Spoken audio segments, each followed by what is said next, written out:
Olá pessoal, tudo bem com vocês? Hoje nós vamos falar sobre se vale ou se não vale a pena comprar um imóvel no Japão. O seu guia definitivo para que você tenha de fato bastante informação para tomar uma decisão de compra ou de não compra. Muitas perguntas surgiram no nosso canal nos últimos meses e hoje nós vamos responder todas as perguntas e fazer com que vocês recebam essa informação de forma consolidada e privilegiada. Não existe nenhum vídeo no YouTube, nem de japonês, nem de brasileiro, que aborda esse assunto desta forma, com essa profundidade. Então, gente, deu trabalho, isso aqui é script próprio, já deixa o likeão logo de cara, tá? Já mostra o seu incentivo logo de cara, para que a gente consiga garantir aí que a gente vai conseguir ter energia para fazer mais vídeos como esse, tá? Então, gente, sem mais enrolação, vamos analisar aqui 9 aspectos diferentes para a gente avaliar se no final das contas vale ou não vale a pena comprar um imóvel no Japão. Algumas coisas a gente já precisa levar em consideração até para que a gente consiga definir aqui um ponto de início da nossa conversa. A primeira coisa é que se você acha que você conhece do mercado imobiliário no Brasil, digamos assim, e se você vai aplicar a mesma lógica desse conhecimento para o Japão, você está completamente enganado, tá? No Japão, as coisas funcionam de forma muito diferente e durante o vídeo você vai entender de fato o porquê existem essas alterações, tá? Então, se você quiser saber exatamente o que são essas diferenças, fica até o final.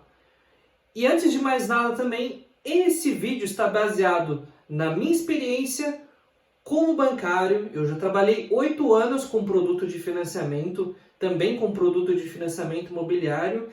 E a minha esposa, que é japonesa, trabalhou em alguns bancos no Japão, também com produtos de investimento e empréstimo, tá? E a questão do financiamento também. Então, nós reunimos a nossa experiência para trazer para vocês uma visão definitiva sobre se vale ou se não vale a pena, né, comprar um imóvel no Japão, principalmente financiado, que é a prática mais comum, tá?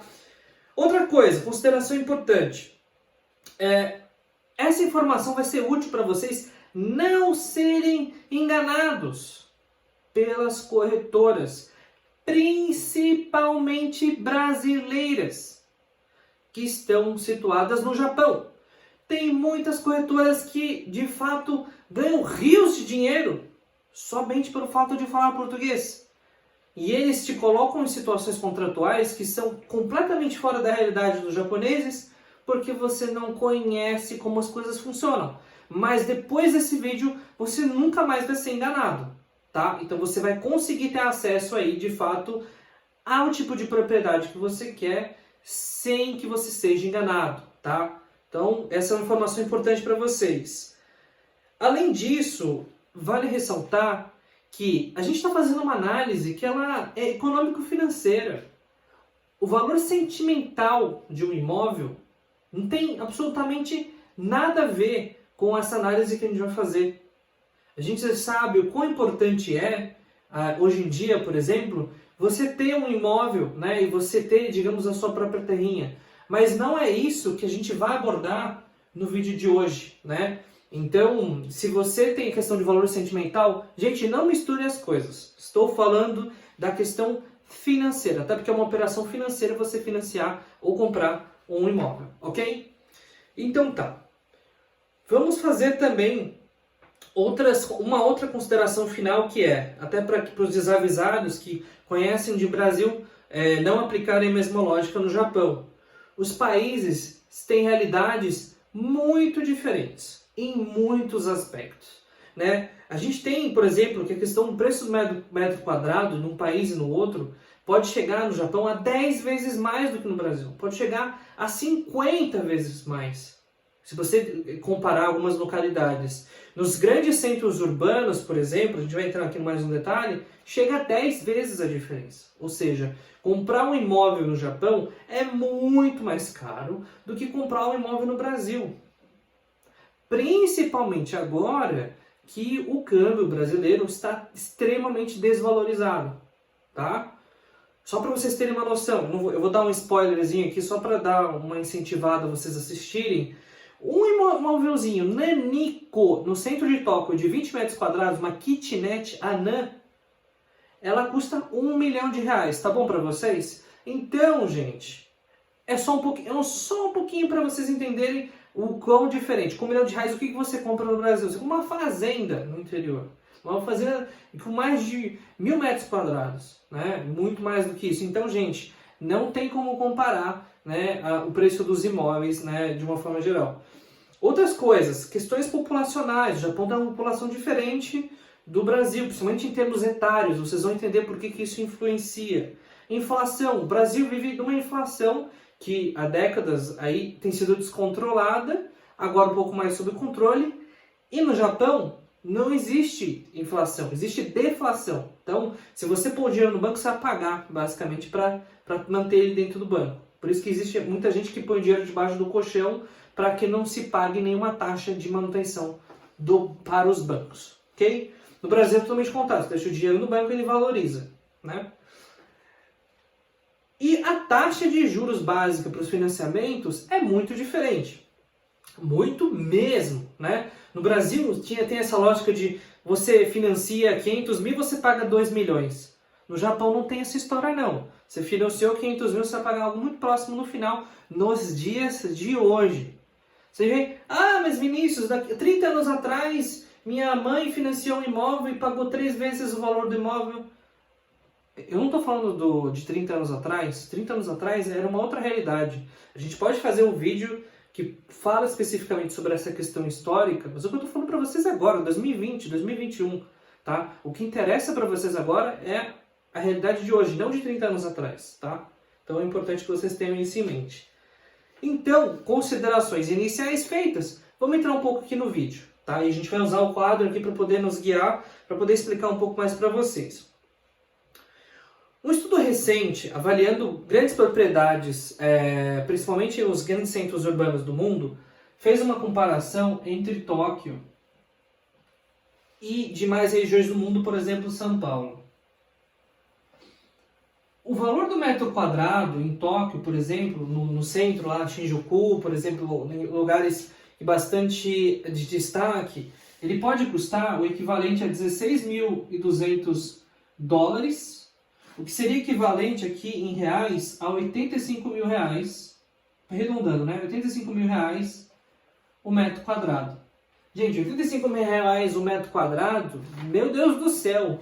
Em São Paulo, no centro da cidade, eu posso falar isso porque eu já morei mais de 20 anos em São Paulo, você não paga mais do que 6 mil, enfim, eu vou arredondar para cima, R$8 mil no metro quadrado.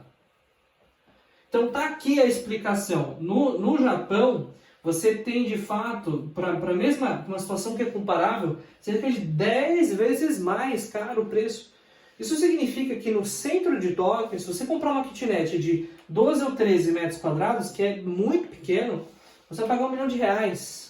Tá aí, gente, uma das diferenças muito grandes aí, que fazem, por exemplo, muitos brasileiros, decassegues, por exemplo, não investirem dinheiro no Japão para comprar imóvel, né? O preço do metro quadrado é muito diferente. No Brasil você consegue comprar 10 imóveis e botar para render. No Japão você não consegue fazer isso. Você consegue comprar o seu para morar, tá? Então esse é um primeiro fator aqui que a gente já explorou. Outras coisas. Lembram-se que comprar um imóvel não é somente uma questão aí de você... tem muita gente que chega com a ideia de que, nossa, eu vou chegar na imobiliária, eu vou escolher meu imóvel, vou financiar 100% dele, não vou dar nenhuma entrada, não vou pagar nenhuma taxa, não tem nenhum imposto. Gente, não existe isso, tá? Isso aqui é um conto de fadas. Se você quiser realmente ter um imóvel com uma taxa de juros decente, com, digamos, com um preço adequado e tudo mais, saia dessas armadilhas.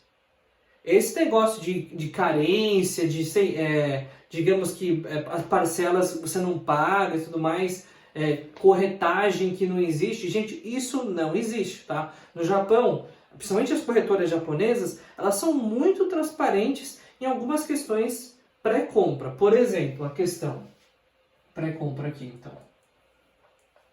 comissionamento, que é sim em torno aqui de 3%, tá? E os impostos de compra. Seria equivalente ao ITBI, por exemplo, no Brasil, 6%. Então, logo de largada, você já tem que se preocupar aqui, vamos supor, do imóvel de 10 milhões de ienes, tá? Que é um imóvel básico. Você já vai pagar 900 mil ienes só de comissão e impostos aqui, tá? Então, pra gente que fala, não, mas eu não quero investir em um tostão, não comprar... Se você não tem um centavo para poder investir, nem, assim, eu não recomendo você, de fato, iniciar uma operação que, logo de cara, com comissão e impostos, que é obrigação, você já vai gastar 900 mil ienes numa operação simples. Então, gente, não caia na armadilha de que, não, mas meu corretor falou que não precisa pagar nada, né? Tá tudo certo, não tem corretagem e tudo mais. Uma das coisas que eles fazem, isso é malandragem, no Brasil, é o seguinte, no Japão, corretores brasileiros, o imóvel ele custa, vamos lá, 10 milhões de ienes, tá? Só que a hora que você for comprar, ele fala, não, comissão tá zerada aqui, ou é 1%, 0,5%, mas aí, aqueles 300 mil de comissão, ele vai embutir no valor do imóvel. Gente, vocês acreditam que corretora trabalha de graça? Lógico que não, corretora ganha em tudo que você puder imaginar. Tá? Comissionamento de venda, comissionamento do empréstimo, comissionamento de tudo que você puder imaginar. Então, gente, não caia em armadilhas aí de que, não, o valor é menor e tudo mais.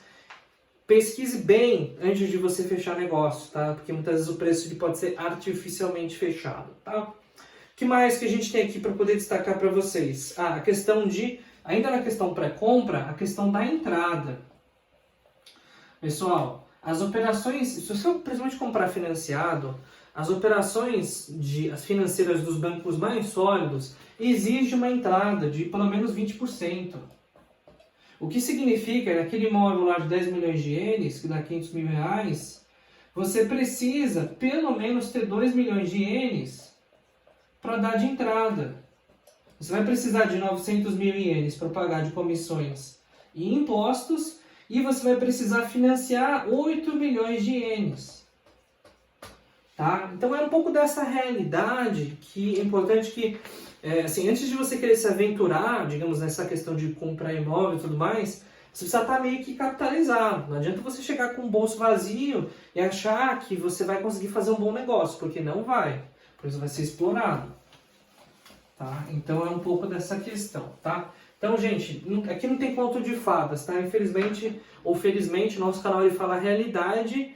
Eu não tenho nenhum problema com corretores, tá? Eu respeito muito a profissão, mas eu estou dizendo para você que existem muitos corretores que trabalham de má fé e exploram os seus clientes, ok? O que mais? Tem um capítulo aqui que é muito educativo, que tem a ver com a questão da taxa de juros, tá? Tem muito corretor que fala, não, mas calma aí, no Japão você vai pagar 3% de juros ao ano, sendo que no Brasil você pagaria 13%, 14% ao ano, né? Você vê como a diferença aqui ela é muito grande, né? Esse valor, de fato, em 10, 20, 30 anos, ele quadruplica, quintuplica o valor do imóvel. Esse aqui, ele praticamente chega até o final para ele dobrar, né, de 20, 30 anos, né? Fala, não, tá vendo como é diferente, né? Como essa questão ela é vantajosa? Bom, gente, calma aí, não é bem assim, tá? Vamos por parte aqui, vamos falar do Japão primeiro.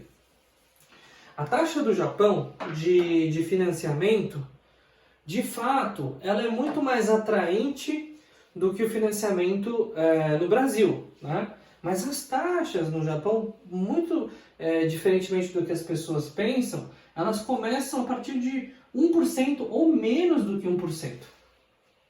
Tá? Tem muito estrangeiro aí fechando negócio em torno de 2 a 3%.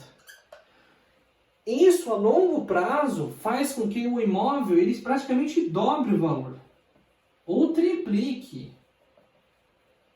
E aqui é mais estável, né? Cerca de 30%, 40%, dependendo do prazo.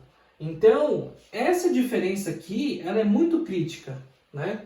E, de fato, os corretores que, digamos que são mais bem-sucedidos, eles fazem uma operação aqui de 3% ao ano e ganham comissionamento do banco.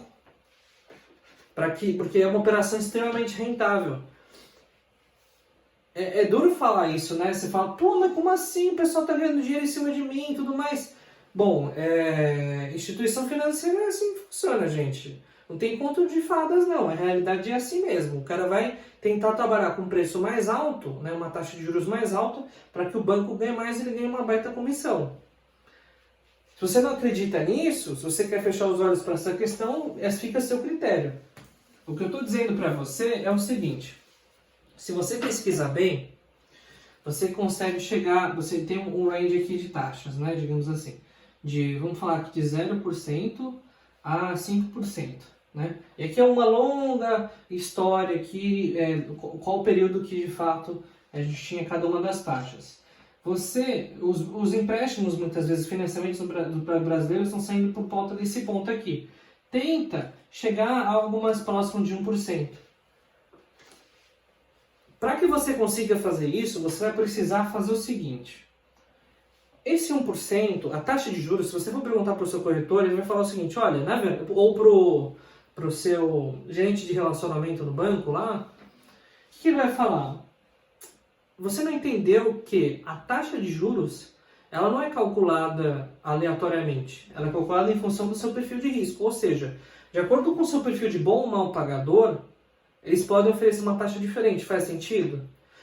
Faz sentido. O princípio do crédito, não só no Japão, mas no mundo inteiro para quem é bom pagador, eu vou oferecer condições melhores. Para quem é pior pagador, ou seja, tem mais risco de calote, eu vou oferecer condições piores. O problema é que eles colocam todos os brasileiros no risco de calote alto, sendo que nem todos eles têm esse risco de calote. É só uma estratégia de aumento de comissão por parte de quem está fazendo a operação de financiamento.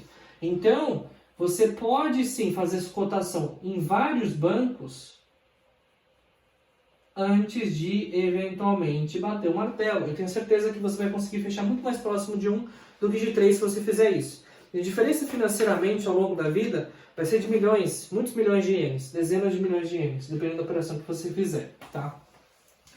Então, só aqui de cara, gratuitamente aqui para vocês, já devolvi para vocês, sei lá, 10 milhões de ienes, né? Em 20, 30 anos. Você vê quão valioso um conteúdo como esse pode ser. Então, por isso que, gente, senta o likeão aqui, porque esse tipo de trabalho e tudo mais é pago e as pessoas não falam a verdade, tá? Então, aqui no canal, aquilo que a gente entende, a gente fala a verdade sem pudor nenhum, tá? E então, gente, vamos valorizar isso por gentileza, para que a gente possa, inclusive, atingir todos os brasileiros no Japão e todos os brasileiros que têm um sonho de um dia adquirir a sua propriedade no Japão. Que mais? Fiquem atentos isso aqui é muito difícil, tá, gente? Fiquem atentos quando você estiver fechando, por exemplo, uma operação, aos asteriscos. O que são asteriscos? São taxas fixas e variáveis. Então, por exemplo, depois de 5 anos, a gente vai revisar a sua taxa. Pergunta, porque muitas vezes você fecha 1%, de repente você vai para 3% do nada. Por quê? Porque você não leu as letras miúdas. Fica de olho nisso. Tenta fechar a taxa fixa. Por quê? Você não vai ter surpresa. Fecha 10, 20, 30 anos na fixa, baixa, e aí você está tranquilo. Você vai saber quanto sua parcela vai ser do início ao fim, sem revisão de crédito intermediária. Tá? Aí você fala, não, mas Vinícius, o meu gerente do meu banco falou que eu não posso fazer isso, que eu não tenho condição. Bom, poder você pode fazer. Pode ser que para o seu perfil, dentro do banco que você tem conta, eles não queiram assumir esse risco. Né? Mas existe o produto fixo de 10, 20, 30, 35 anos. Basta você procurar que você encontra. Tá? Outras questões importantes com relação ao que a gente chama de elegibilidade. Né? No final das contas, quem pode comprar um imóvel, né? Você fala, pô, quem pode comprar imóvel, quem pode financiar imóvel? Não é todo mundo, tá, gente? Uma coisa importante é que você precisa ser residente permanente. Então, você precisa ter um visto permanente. Então, é uma das coisas. Ou cidadão, né? Obviamente. São uma das coisas, tá? Então, se você tiver visto de estudante, aquele visto de 3 anos de trabalho e tudo mais, você não pode. Porque imagina, como é que o banco vai financiar uma operação de 30 anos para você se você tem 3 anos de permanência no país e você e a renovação não depende de você? Então, obviamente, você não pode comprar um imóvel dentro dessas condições. Agora, se for residência permanente e você puder se garantir nos próximos 20, 30 anos, aí sim você pode comprar um imóvel, tá? Que mais? Tem uma questão de idade. A idade, ela é bem ampla, tá? Vai de, assim, tem uma questão política aqui que é de 20 a 69 anos, mas você tem que terminar de pagar, eles dizem que é de 75 a 80 anos no máximo, tá? Mas assim, deixa eu traduzir aqui para a realidade. Vamos falar da realidade aqui, tá? Esse negócio de financiar com 69 anos não existe, tá? Você vai financiar no máximo com 50 anos de idade. Você vai comprar imóvel com 20 anos também não existe. Você vai comprar ele com 30, 35 anos de idade, tá? Então, vamos mudar aqui para começar a falar a realidade para vocês. E o prazo, realmente, você vai acabar fazendo em 20, 30 anos, você vai terminar de pagar, provavelmente, com 50 a 70, no máximo 75 anos, tá? Essa aqui é a realidade, gente. Ninguém financia um imóvel para uma pessoa de 70 anos, assim, é muito raro essa operação, tá? Então, eu vou falar a realidade para vocês, para que muitas vezes não se crie expectativas, por exemplo, em cima de algo que teoricamente não é tão fácil assim, tá? Essa questão da idade. A questão de renda, tá? Só para vocês terem uma ideia, fala, não, mas Vinícius, eu quero saber quanto que eu vou pagar de parcela mensal, tudo mais. Gente, não existe, o valor da parcela mensal depende do valor do imóvel, o prazo, modalidade do financiamento, se é fixo ou variável na taxa, tá? Depende, e aí uma das coisas que vocês precisam saber é que não pode ultrapassar 25% da sua renda bruta. O que isso significa? Se você ganha 300 mil ienes, você não vai poder pagar uma parcela maior do que 75 mil, tá? Então, assim, fato, você não vai poder pagar uma parcela superior a 75 mil por uma questão de comprometimento de renda. Eles não vão aprovar a operação de crédito dentro dessas condições. Geralmente, um brasileiro, né, que, digamos que, um brasileiro médio, vamos supor que ganha 300 mil ienes por mês, ele vai conseguir comprar um imóvel de 10 milhões de ienes, de 15 milhões de ienes, por exemplo, consegue comprar. E se combinar a renda, que é possível, se combinar a renda com o cônjuge, dá para comprar imóveis até 30 milhões de ienes. Que, diga-se de passagem, digamos aí no interior, ou numa cidade aí que é menos badalada, é uma baita casa que você consegue comprar com esse valor, tá? Na realidade hoje, né? Você comprou uma casa de 15, 20 anos, você faz um negócio maravilhoso, mais de 100 metros quadrados, né? Então, essa é um pouco dessa questão aí de elegibilidade, tá? Gente, a gente tem muito mais informação para trazer aqui para vocês, então continuem conosco aí acompanhando o vídeo, porque de fato, gente, tem muita importância. Esse vídeo provavelmente vai ser muito importante para vocês tomarem uma decisão no futuro, né? Item 6. Existe uma lógica no Brasil que a gente vai desconstruir, que é os imóveis se valorizam ao longo do tempo. Sim ou não? Você acha que sim? Levanta a mão. Acho que não? Levanta a mão, sei lá, mão direita. A resposta é não. No Japão, os imóveis não se valorizam ao longo do tempo. Você fala, não, Vinícius, mas tem alguns pontos da localidade, do que você não entendeu do ponto. Você fala, gente, ó, exceção é exceção, regra é regra. A regra é, o imóvel desvaloriza ao longo do tempo.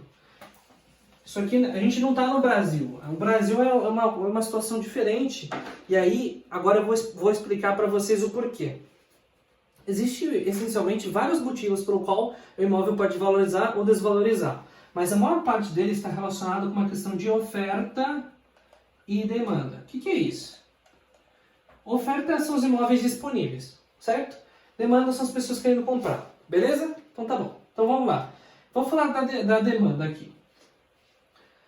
Um aumento de demanda pode ser causado por aumento da população, certo? Então vamos supor, o país tem 50 milhões de habitantes, tem 100 milhões de habitantes, caiu a caneta aqui, e a população dobrou. O que isso significa? Significa que vai ter mais gente querendo morar nos mesmos lugares. E se o espaço já está ocupado, o que vai acontecer? Vai valorizar, certo? Aumento de população geralmente ocasiona valorização ou aumento da demanda para a mesma oferta, ou seja, para os mesmos imóveis disponíveis. Agora, como é que está a população do Japão nos últimos 30 anos? Estável. A variação, 0% da população cresceu e começou a cair. E o saldo hoje é igual de 30 anos atrás. Ou seja, por fatores populacionais, não vai crescer. Inclusive, a população nos próximos 30 anos ela deve cair significativamente. Essas são as projeções oficiais demográficas do governo. A menos que se compense com a questão dos estrangeiros, vai cair bastante a população no Japão nos próximos 30, 40 anos. E então, na verdade, além de tudo, vai ter menos procura pelos imóveis. Os imóveis vão começar a se esvaziar mais do que ter gente para procurar. Então, fica de olho nisso. O que mais? Outro fator que ajuda na demanda é o aumento do poder de compra. O que é isso? Poder de compra. É aumento salarial. Então, por exemplo, você recebe 300 mil. De repente, a economia começa a melhorar 350 mil, 400 mil. Né? A gente tem, por exemplo, vários canais. Vou dar um exemplo aqui, o canal do Rodella, que vocês conhecem. Né? O Rodella, na questão lá do serviço lá de limpeza, de desossar porco, ele já chegou a fazer 500, 600 mil ienes no mês. Quanto que ele ganha hoje? 300, 350 mil. Por que isso? Porque é questão de demanda, de realidade de mercado. As demandas dos porcos e tudo mais caíram bastante, né? Então, dito isso, o poder de compra, a tendência inclusive é que ele continue caindo, não aumentando. Ou seja, em vez de o seu salário de 1.350 por hora subir para 1.400, 1.450, a tendência é que ele fique estagnado ou reduza-se, tá? Então, o poder de compra, a tendência é cair. Então, é outro fator de desvalorização imobiliária. Um fator que geraria, por exemplo, uma questão aí de valorização de algumas propriedades é a questão do êxodo rural, que aconteceu muito no Brasil, das pessoas saírem do interior e irem para as capitais. Isso gerou uma hipervalorização dos imóveis e das propriedades. Isso está acontecendo no Japão? Gente, não tem êxodo rural no Japão. Quem tá no interior provavelmente vai ficar, até porque não existe esse negócio de interior, sertãozão no Japão, mas isso não pode contar com isso aqui, tá? Então, assim, logo de cara, mostrando aqui para vocês alguns fatores relacionados à demanda, pode tirar o cavalinho da chuva. Os imóveis não vão valorizar, muito pelo contrário, vão desvalorizar pela questão de demanda. E aí, tem algumas questões de oferta que vão, de fato, te deixar mais preocupado, tá? Uma coisa aqui relacionada à oferta é a seguinte, quanto mais novos imóveis tiver, digamos assim, mais novas construções e tudo mais, é a questão do antigo contra o novo. Os imóveis novos, da mesma forma que os carros novos, aqui é mais fácil usar o exemplo do carro, eles vão sempre ser mais equipados, preparados, tecnológicos do que os imóveis antigos. Ou seja, o novo ele predomina o antigo, né? Então, quanto mais oferta de novos, com uma tecnologia mais adequada, os antigos perdem mais valor. É como se fosse assim, você está com um carro dos anos 90 e um Tesla sem motorista, mas como é que você vai comparar uma coisa com a outra? Um imóvel fica obsoleto.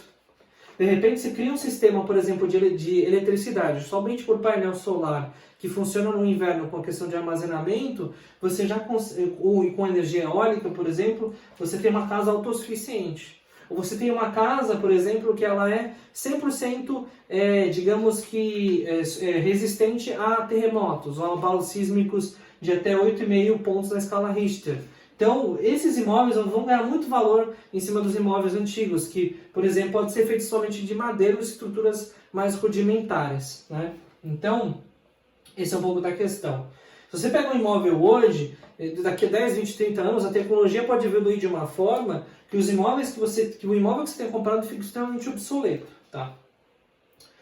E é um pouco dessa questão, vai, assim, falando um pouco de oferta e demanda, então o futuro para os proprietários de imóveis e tudo mais, ele é meio desanimador, tá? Fala, não, mas e se eu comprar um imóvel no centro de Osaka, no centro de Tóquio, sempre ter estudante e tudo mais? Não, gente, não vai valorizar não, tá? Realmente, isso é um pouco, que a gente chama de utopia, tá? Se você for sonhar em comprar um imóvel para investir, eu acho que você vai se dar muito mal, tá? Então é um pouco dessa questão. Mas a gente vai fazer uma conclusão no final do vídeo, tá? Que mais? Então, dado todo esse histórico aqui que a gente levantou para vocês, eu vou dar um exemplo aqui para facilitar o entendimento de vocês, tá? Isso é um caso real, tá? O valor que você fala, não, mas Vinícius, o que você não entendeu é o seguinte, quando eu terminar de pagar o financiamento, eu vou ter aquele valor do empréstimo, o valor do imóvel, que ele é só meu, 10 milhões de ienes, 5 milhões de ienes, mas pelo menos é um valor que eu resgato no final. Bom, vamos entender um pouco mais sobre essa questão do seu resgate no final. E vou dar um exemplo real, tá? Real de uma casa que a gente tem, que é uma casa onde eu moro, inclusive, tá? Que foi comprada em 1990. O valor de compra em 1990 foi de 50 milhões de ienes. Valor muito alto, né? Para os padrões atuais. Na cotação atual daria 2 milhões de reais. Como é que foi a curva de valorização e desvalorização desse imóvel desde 1990? Hoje aqui é 2020. Foi assim, ó. Quanto que a casa vale hoje? Quanto que a casa está avaliada hoje? 10 milhões de ienes. Ou seja, houve uma desvalorização de 80%. Certo? Essa curva aqui foi exatamente a curva de desvalorização da propriedade. Ou seja, aquele imóvel que foi comprado por 50 milhões de ienes está sendo vendido hoje por 10 milhões de ienes. A mesma coisa, ou pior, vai acontecer se você fizer a mesma compra. A diferença é que, se você pagar 10 milhões de ienes, lá no final você vai receber 2 milhões. Valeu a pena todo esse tempo pagando 75 mil ienes de parcela fixa mensal para você resgatar 2 milhões de ienes no final, tipo de 30 anos, e sendo que você ficou totalmente amarrado durante todo esse período com a mesma propriedade sem poder mudar? Fica a seu critério me responder se sim ou se não. Tá? Então, realisticamente falando, né, a ideia não é cortar o sonho de ninguém aqui não, tá? A ideia é que vocês vocês tenham uma maturidade um pouco maior daqui para frente para poder fazer, digamos que, uma decisão um pouco mais madura, tá? E, além disso, uma das coisas que vale vocês pensarem um imóvel comprado, financiado, ele gera obrigações de longo prazo, de 10, 20, 30, 35 anos. O que é isso? Uma vez que você compra um imóvel, você vai ter que você vai pagar aquela parcela fixa lá, de 75 mil ienes, durante todo esse período, sem poder mudar de imóvel. Se você quiser mudar, você vai ter que quitar o imóvel. Se você se amarra de uma forma muito grande num imóvel e fica, teoricamente, no beco sem saída muitas vezes. Então, o que aconteceu? Por exemplo, no passado, na década de 90, era legal você comprar um imóvel um pouco mais afastado dos centros. Por quê? Porque a tendência era você morar em locais maiores, né? Era cool no momento. E acabou caindo por terra essa teoria. Então, muitas vezes, essa obrigação, essa amarração fez com que, de fato, não fosse possível fazer essa mobilidade ao longo dos anos, tá? De, por exemplo, morar no centro da cidade, porque não dava para pagar a parcela e também pagar um outro imóvel, e o aluguel seria muito baixo, né? Não substituiria, tá? Então, no final das contas, gente, eu sei que esse vídeo é longo aqui, mas eu acho que muitos de vocês devem ter chegado até o final aqui comigo. Vale ou não vale a pena você comprar um imóvel, né?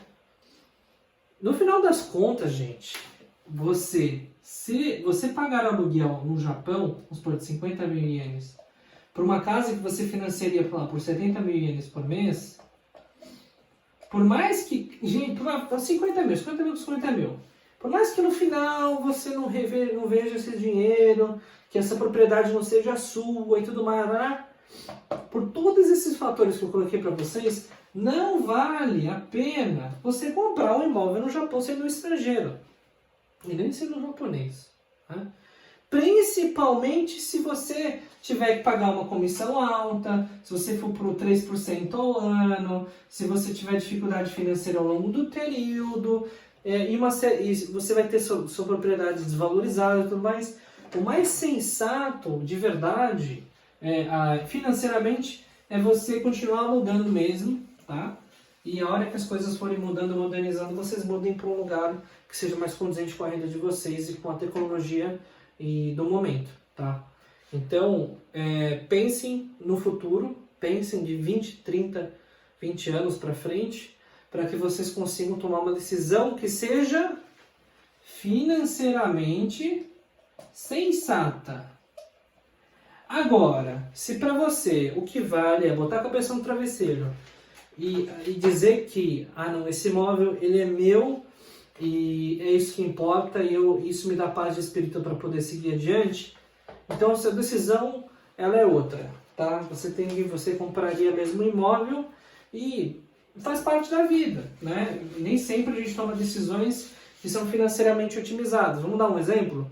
Se você for usar exemplo dessa questão de otimização financeira, ninguém teria filho. Ninguém teria 3, 4 filhos, 2 filhos. Por quê? Porque financeiramente é um desastre. Mas, do ponto de vista sentimental, e dentre muitas outras coisas, emocional, vale muito a pena. Então, gente, esse foi o conteúdo de hoje. Se você gostou, já deixa o seu like aqui. Se você não deu like antes, já deixa o like aqui no final. Se inscreve se não for inscrito. Esse é o nosso maior combustível. Pega esse vídeo e compartilha com seus amigos brasileiros que não fazem a menor ideia do que está acontecendo, para que eles não sejam enganados pelas corretoras de imóveis e para que vocês façam uma compra segura. E também que vocês estejam cientes de todos os riscos envolvidos dentro do processo, tá? Agradeço o tempo de vocês. A gente vai ficando por aqui no vídeo de hoje e até a próxima!